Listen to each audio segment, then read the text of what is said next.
Magandang araw sa'yo. Heto, may tanong ako na baka makapagpagulo o makapagpalinaw ng isip mo.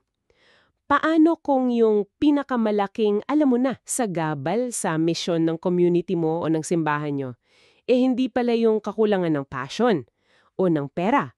Paano kung ang problema pala yung hindi natin pagsukat sa mga tamang bagay? Yung posible kayang yung sipag natin, yung pagod, nauuwi lang sa maraming activities, pero hindi pala talaga tayo nagpaparami. Ngayon, sabay nating himayin. Eto, susuriin natin ng malaliman yung mga material na binigay mo sa amin. Tungkol ito sa isang parang shift, isang pagbabago ng focus na critical daw mula sa simpleng pagdadagdag lang ng tao patungo sa tunay na pagpaparami. Yung bang paghubog ng mga disipulo na, ito yung key, nakakapaghubog din ng iba pa. Ang daming insights dito. Medyo challenging yung iba, promise, pero sobrang importante.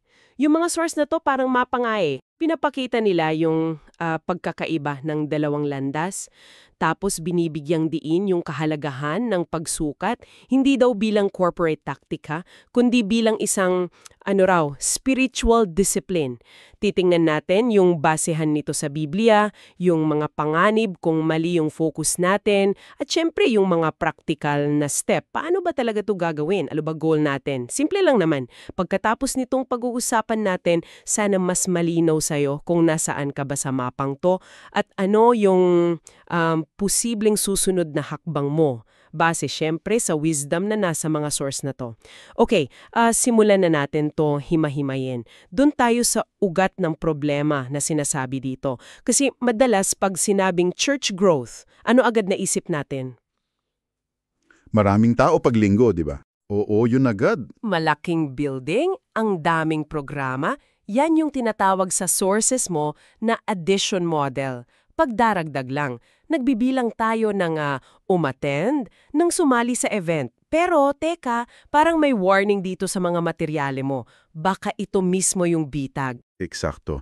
At dyan nga pumapasok yung sinasabi nilang vision drift. Ang linaw ng pagkakapinta nito dun sa sources mo. Hindi naman kasi masama na maraming dumadalo. Okay yon. Pero kapag yun lang ang sukat ng tagumpay, yun, dun na nagkakaproblema. Ang nangyayari daw, base sa mga analysis na to, unti-unti tayong nalilihis dun sa original na utos ni Kristo sa Matthew 28. Yung gumawa ng mga disipulo, yung mga learners na dapat nagiging teachers din. Nagiging abala tayo sa pag-maintain ng mga programa, ng events, ng building, pero yung mismong pagpaparami ng mga taong kayang mag-disciple ng iba, yun yung parang nakakaligtaan na. Alam mo yon, parang nagiging busy lang tayo, pero hindi necessarily fruitful dun sa biblical sense ng multiplication. Ang ganda nung example dun sa sources mo. Yung kwento, yung Tale of Two Churches. Grabe nakatulong sa akin yun mapicture yung difference. May dalawang simbahang nagsimula halos sabay daw. Yung isa, tinawag nilang community church. Grabe, all out sila sa ganda ng worship service, professional yung music, ang ganda ng building, tapos yung mga programa, pang-attract talaga ng tao. Yung pang-akit talaga? Oo, at naging successful sila sa simula. Dumami agad yung tao, as in napuno yung upuan. Yung pangalawa naman, Multiply Church, iba yung diskarte. Mas tahimik sila nung una. Ang focus nila, maliliit na grupo. Tapos, intentional mentoring. Yung pag-equip talaga sa bawat member para ma-share nila yung faith nila. Yung pag-release sa kanila. At makapag-umpisa ng sarili nilang grupo. Hindi sila kasing glamorous nung isa. Tapos, dito na yung interesting part. At dito nga, lumalabas yung twist, yung binabanggit sa sources. Pagkatapos ng ilang taon, yung community church, kahit mukhang malaki pa rin, nagplato na daw, parang huminto yung paglago. At ang masakit pa, sabi doon, kaunti lang daw sa mga members nila yung matatawag mong active na nagdi-disciple ng iba. Parang consumers lang mostly. Samantalang, yung Multiply Church na parang ang bagal sa simula. Aba, naging isang movement daw. Nag-anak ng mga bagong grupo na nag-anak pa ng iba tapos kumalat hindi lang sa isang lugar. Bakit daw? Kasi ang sinusukat at pinapahalagahan nila mula't mahapa, hindi lang yung crowd, kundi yung paghubog ng mga reproducers, yung mga nagpaparami mismo. Nakakagulat, no? Yung akala mong, wow, success! Punong-puno yung simbahan, ang daming activities. Pwede palang maskara lang yun ng isang ministry na hindi naman pala talaga nagmumultiply ayon sa utos ni Kristo? Oo, pwedeng ganon. It's a success na baka yun pa pala yung nagpapabagal sa totoong misyon. At dito na nga papasok yung usapin ng pagsukat. Marami siguro sa nakikinig, pati ako nung una, ang reaksyon, teka, pagsukat, measurement? Parang ang corporate naman yan, ang lamig pakinggan. Hindi ba't ang ministry tungkol sa puso yan, sa relasyon, hindi sa numero? May ganong resistance, di ba? That's a very, very common reaction. At valid naman, ina-address nga yan ng sources mo. Ang pinaka-importanting linawin dito, yung pagsukat na tinutukoy nila, hindi yung malamig na corporate style tracking na numero lang ang habol. Hindi yon. Instead, pinipresent nila ito as a deeply spiritual discipline, isang paraan ng biblical stewardship, matalinong pangangasiwa. Parang sinasabi, kung seryoso talaga tayo sa misyon na binigay sa atin, hindi ba dapat alam natin kung nagbubunga ba talaga tayo ayon sa gusto niya? Hindi ito pagsamba sa numero. Paggamit lang ito sa numero para mas maintindihan natin yung reality at makapaglingkod tayo ng mas mahusay. Okay. So, parang engine check ng sasakyan. Ganun ba? Oo, Kailangan mong tingnan yung mga gauge, yung langis, yung gasolina, yung temperatura para malaman mo kung okay ba yung takbo, kung may kailangang ayusin. Hindi para lang ipagyabang na may kotse ka. Para sa health ng makina. ganda ng analogy mo eksakto yun. At tingnan natin yung mga biblical foundations na binigay doon sa sources mo. Hindi pala to bagong concept. Sa Acts, si Luke, hindi lang siya nagkwento ng mga himala at sermons, grabe napaka-meticulous niya sa pagtatala bilang ng mga nanampalataya. Naka-record, Acts 2:41-44, mga pangalan ng leader, ng mga lingkod, nandun. Pati yung pagkalat ng ebanghelyo, yung geography, sinusubaybayan niya. May quantitative and qualitative reporting na siya noon pa. Tapos si Jesus mismo, yung Great Commission sa Matthew 28:19, yung verb na ginamit, mathetisase, make disciples, hindi lang gather followers or increase attendance. Proseso ito na ang goal talaga ay reproduction. Tapos si Paul, sa Romans 16, wow, yung listahan ng pangalan doon. Akala mo simpleng shout-out lang. Pero sabi sa sources mo, it's practically a node map. Pinapakita nga yung network ng mga house churches, yung mga leader, kasama mga babae like Phoebe, Priscilla, yung mga host, yung mga nagpapaganap. Kinikilala niya yung mga tao, yung mga buhol na bumubuo ng ministry network niya. Wow! Yun pala yun. Hindi lang pala basta listahan yung Romans 16. Mapapalayo ng impact. Nagbago tuloy tingin ko sa chapter na yun. Yung akala nating corporate, na pagsukat, baka yun pala yung susi para hindi tayo mapagad sa kakagawa ng maraming bagay na hindi naman pala talaga nagbubunga ng mga bagong disipulo. Na gumagawa rin ng disipulo, yun yung cycle. Oo, yun yung cycle. At idagdag mo pa yung mga example sa Old Testament, yung mga census, di ba? Para Yes. malaman ang bilang ng mga tao. Yung maingat na listahan ni Nehemiah ng mga pamilyang nagtayo ng pader, bawat pamilya may assignment. Pati na yung parable of the talents sa Matthew 25. Ang linaw nun na may accountability tayo, may pagpaparami sa kung anong pinagkatiwala sa atin. So, ang argumento talaga ng sources mo, ang pagsukat pag ginawa ng tama, hindi siya unspiritual. Actually, pagpapakita pa nga ito ng pagiging responsable at tapat sa misyon. May quote pa nga doon, multiplication isn't an accident, it happens because someone measures the things that matter most. Sandali, let's absorb that. Ang hindi pagsukat, pwedeng kapabayaan pala. Wow, okay, gets ko na yung biblical and strategic basis. Pero eto na yung $1,000,000 question. Kung hindi lang attendance sa linggo o bilang ng event ang susukatin, ano nga ba dapat nating tinitingnan? Ano yung mga gauges dun sa engine check natin para sa multiplication? Dito na siguro papasok yung mga medyo technical na parts. Kailangan nating maging malinaw para hindi tayo ma-overwhelm. Ang ganda ng pagkakalatag ng sources mo. Hinati nila sa 3 kategorya para mas madali nating maintindihan. Hindi naman kailangang sukatin lahat agad. Pero ito yung mga klase ng bagay na tinitingnan ng mga seryoso sa multiplication. Una, yung quantitative metrics. Ito yung mga nabibilang talaga. Pero ulitin ko, hindi lang attendees. Ang key dito ay are reproducing disciples. Ilan ba talaga sa mga tao mo ang hindi lang attendee or learner, kundi aktibong nagme-mentor na ng iba para maging disipulo rin. Sila yung mga makina na multiplication. Ang tanong dito, sino ba yung mga active na nagpaparami? O offspring per reproducer? Bawat isang R, reproducing disciple, ilang bang bagong disipulo ang average niyang nahuhubog o parang naipapanganak sa ministry? Usually, sinusukat to per year. Ang tanong, gaano ba ka-epektibo yung mga nagpaparami natin? Time to reproduction. Gaano katagal on average bago ang isang bagong believer o disipulo ay maging isa ring R, reproducing disciple? Ilang buwan? Ilang taon? Baka dekada? Ang tanong, gaano ba kabilis yung proseso natin ng paghubog? Retention rate. Sa mga dumadaan sa discipleship process natin, ilan ba yung nananatili at nagpapatuloy? Kumpara sa mga nawawala o, alam mo na, sumusuko.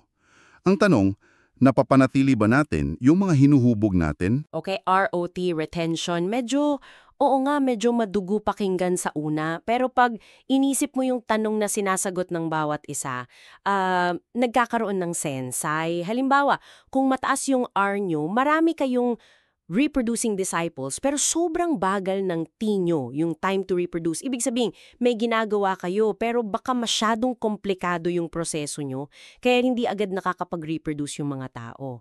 Ganun ba? Eksakto.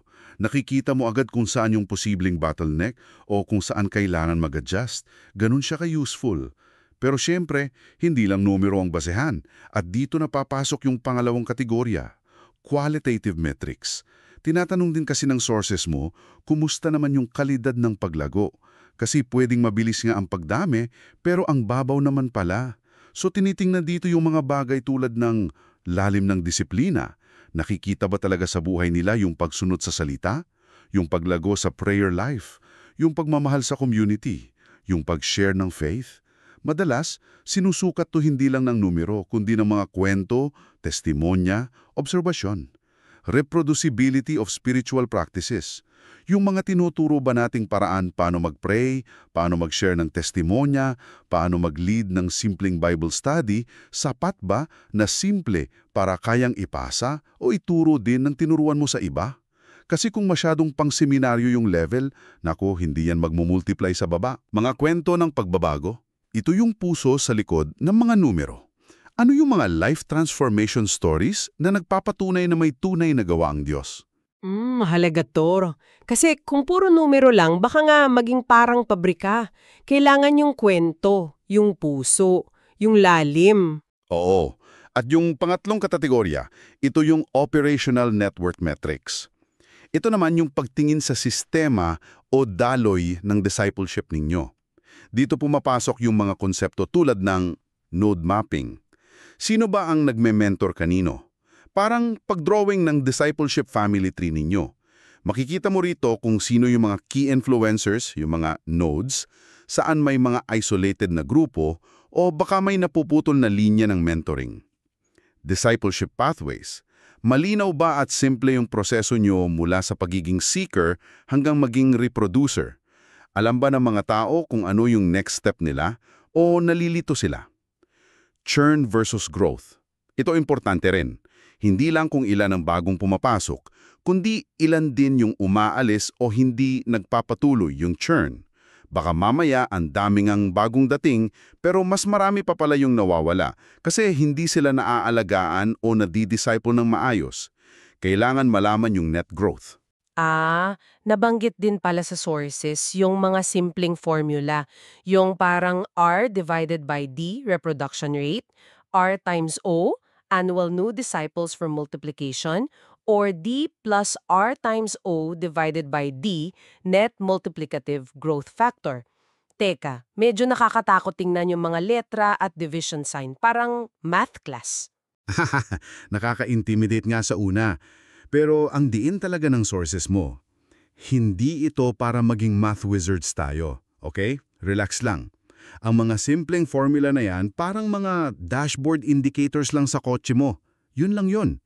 Ang purpose niyan ay para masagot yung mga tanong tulad ng, overall, lumalago ba talaga tayo dahil sa multiplication o dahil lang sa transfer growth o pagdagdag lang ng attendees? O kaya, kung magpapatuloy yung current rate natin gamit yung RXO, realistic ba na maabot natin yung vision natin para sa community sa loob ng, sabihin na nating 5 taon? Tools lang sila para sa mas matalinong pagpaplano at pananalangin, hindi para ipagyabang o maging sobrang teknikal. Laging babalik sa tanong, paano to makakatulong sa pag-abot at paghubog ng mas maraming tao para kay Kristo? Yun ang bottom line. Okay, malinaw. Hindi goal yung metrics, tools lang sila. Gets ko na. So what does this all mean in practice? Paano ba to isasalin sa totoong buhay? Kung ako'y isang leader o kahit miyembro lang ng isang team na naniniwala na, oo nga, kailangan nating lumipat from addition focus to multiplication focus. Paano namin sisimulan to? Kasi parang ang daming dapat gawin. Ano yung mga pinakaunang hakbang based sa mga payo mula sa sources mo? Magandang tanong yan kasi kailangan talaga ng practical na roadmap. Hindi pwedeng puro teorya lang. At nabigay nga ng mga very actionable steps yung mga material mo. Ito yung ilan sa mga pinaka-fundamental na pwede ninyong simulan kahit maliit na grupo pa lang kayo. Una, at pinaka-importante siguro, linawin ang layunin. Define the win. Bago pa man kayo magsukat ng kahit ano, kailangan linawin nyo muna. Ano ba talagang itsura ng isang reproducing disciple sa inyong specific na context, sa inyong community? Hindi pwedeng abstract lang na gusto namin gumawa ng disipulo, kailangan specific, measurable, achievable, relevant, time-bound. Yung SMART goals pero sa discipleship context. Halimbawa, ang isang reproducing disciple sa community namin ay isang tao na sa loob ng 18 months mula nung manampalataya siya, ay aktibong nagme-mentor ng kahit isang tao gamit yung 3-part basic discipleship guide namin at sinasamahan niya itong mag-share ng faith sa iba. Kita mo? Specific siya. May time frame, may clear action, kailangan ng ganung clarity. Oo nga. Makes sense. Kasi kung hindi malinaw yung itsura ng tapos na produkto, paano mo malalaman kung nakakarating ka na? Okay, linawin ang layunin. Ano ang kasunod? Pangalawa, pumili ng ilang simpleng sukatan. Start simple. Please lang, huwag niyong subukang sukatin lahat agad. ROT, qualitative, operational, lahat-lahat. Baka ma-burn out lang kayo at ma-discourage. Ang payo sa sources, magsimula sa 2-3 key metrics lang. Yung pinakadirektang sumusubaybay sa reproduction. Halimbawa, simulan nyo lang i-track yung R. Ilan ba talaga yung reproducing disciples ninyo ngayon? Pangalanan nyo sila. At isang simpleng O. Sa mga R na ito, ilan yung name-mentor nilang bago this year? Tapos, magdagdag kayo ng isang qualitative measure. Kahit yung pagkukolekta lang ng isang kwento ng pagbabago bawat buwan. Yun lang muna. Start small and focused. Parang yung multiply church sa kwento kanina. Siguro simple lang yung sinukat nila nung una, pero yung tama, hindi yung nakaka-impress lang. Okay, clarity, tapos simple metrics. Ano pa? Pangatlo, emapa ang discipleship pathway. Visualize the journey. Kahit simple lang, isulat nyo o i-drawing nyo yung proseso kung paano ninyo gustong mangyari yung discipleship sa inyong grupo. Halimbawa, Step 1, initial contact, gospel sharing. Step 2, basic follow-up, pagiging belong sa community. Step 3, intentional mentoring, gamit yung simple tool nyo. Step 4, practice, pag-share ng faith, pag-lead ng small group. Step 5, releasing, sending, pag-uumpisa ng sarili nilang grupo. Kapag may visual map kayo, mas madaling makita kung saan nyo ilalagay yung mga measurement points. For example, kailan ba natin ituturing na nakagraduate sa step 3 ang isang tao? Mas nagiging intentional. Gusto ko to, hindi yung parang bahala na kung saan mapunta yung tao. May intentional na daloy pala dapat. Okay, gets to. Pang-apat? Pang-apat at napakahalaga nito, kolektahin ang kwento kasama ng numero. Data plus narrative. Paulit-ulit tong sinasabi sa sources, huwag kailanman ihiwalay ang numero sa tao. Kapag nag-report kayo ng metrics, kahit sa maliit na team meeting lang nyo, laging samahan ng kwento. Uy, may nadagdag tayong isang bagong art this month. Si Maria ito, nagsimula na siyang i-mentor yung kapitbahay niyang si Ana gamit yung guide natin. Ang kwento kasi, yun yung nagbibigay buhay, puso at konteksto dun sa numero. Ito rin yung nag-i-inspire at nagpatakita na hindi lang stats ang pinag-uusapan natin, kundi buhay ng tao. Crucial yan. Para hindi maging malamig. Parang yin at yang ng measurement, numero at kwento. Okay, number 5. Panglima, sanayin ang leaders sa reproducible practices. Keep it simple, stupid, kiss. Ito yung parang sikreto talaga sa multiplication eh. Kung ano man yung ipapagawa ninyo sa mga tao, paano mag-share ng testimonyo, paano mag-lead ng Discovery Bible Study, paano mag-mentor, siguraduhin yung sobrang simple nito. Simple enough na kayang-kaya nilang ipasa o ituro sa iba kahit hindi sila graduate ng Bible School. Kasi kung kailangan pa ng 10-session seminar para lang matutunan yung method ninyo, naku hindi yan magmumultiply organically. Ang focus dapat ay sa mga tools at pamamaraan na madaling gayahin at ipasa. Low barrier to entry, kumbaga. Parang yung sinasabi na kung hindi mo kayang i-drawing sa napkin, masyado pang komplikado. Oo, exactly. Ganong level ng simplicity. Got it. Ano yung last step na binigay? Pang-anim, gumawa ng regular na feedback loops, review and adjust. Hindi sapat na mangolekta lang ng data, numero at kwento. Kailangan itong regular na pag-usapan ng team, kahit monthly lang or quarterly. Gamitin niyo yung data para magtanong, ano ba yung gumagana? Saan ba tayo nahihirapan?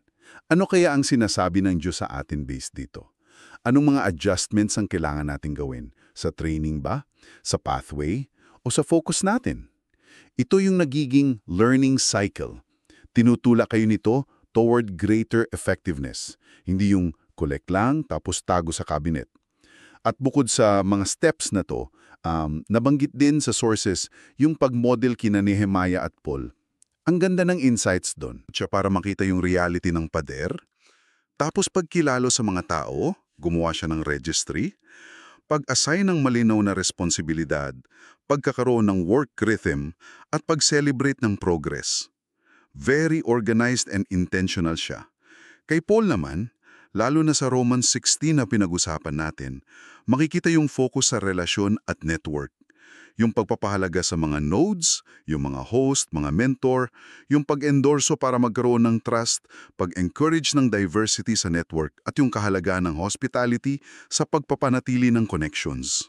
So parang si Nehemiah para sa structure and process, si Paul para sa network and relationships, kailangan pala pareho. At may nabanggit ka pa kanina, yung tool yung 4 circles.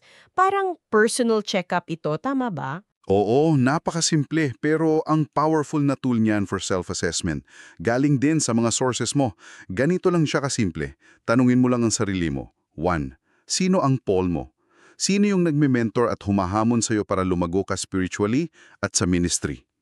2. Sino ang Barnabas mo? Sino yung kasama mong peer, kaibigan, na nag-encourage sa'yo at accountable ka rin sa kanya? 3. Sino ang Timothy mo? Sino yung aktibo mong mini-mentor ngayon para maging reproducer din siya? 4. Sino ang pre-Christian friend field mo? Sino yung actively mong inaabot, pinagdadasal at sineshare ng gospel? Kung may bilog kang blanco dyan sa 4, yun yung area na kailangan mong bigyan ng pansing at ipag-pray. Tinutulungan ka nitong makita kung balanse ba yung mga relasyon mo para sa multiplication. Wow! Ang practical niyan, pwedeng gawin as in ngayon din pagkatapos nitong usapan. Okay, so pagkatapos nitong malalim ang pagsisid natin sa mga sources mo, parang ang linaw-linaw ng mensahe. Ang paglipat mula sa addition patungo sa multiplication, hindi to aksidente, hindi to magic. Kailangan ng deliberate na pagbabago ng mindset, pag-focus sa paghubog ng mga reproducer, at oo, kailangan ng matapang pero mapagmahal na pagsukat sa mga bagay na tunay na nagpapakita ng paglago. Hindi lang attendance, kundi relasyon, lalim at reproduction. Yun yung mga keywords. Tama ka dyan, eksakto. At uulitin natin para tumatak talaga sa isip natin at sa isip mo na nakikinig. Hindi ito tungkol sa pagiging malamig o kalkuladora o parang korporasyon na walang puso. Hindi yun ang point. Bagkus ito'y pagyakap natin sa responsibilidad natin bilang mga katiwala, mga stewards ng kaharian ng Diyos. Ito ay pangangasiwa na ginagawa ng may panalangin, may pagmamahal sa bawat tao sa likod ng bawat numero at may naguumapaw na pagnanais na makita ang mas maraming bunga na mananatili para sa Kanya. Ang numero dapat nagsisilbi sa misyon, hindi yung misyon ang nagsisilbi sa numero. Malaking pagkakaiba yon. Mapakagandang paalala niyan, to anchor everything. At bilang pangwakas na kaisipan para sa iyo na nakikinig, iiwan namin sa iyo ang mga tanong na ito galing sa diwa ng ating pinag-usapan. Kung ang misyon ng iyong komunidad ay tunay na multiplication, nakikita mo ba itong malinaw na nangyayari? As in, kitang-kita mo ba? May kakayahan ka bang pangalanan ngayon, hindi bilang statistics, kundi bilang tao, kung sino ang mga Timothy na iyong hunuhubog?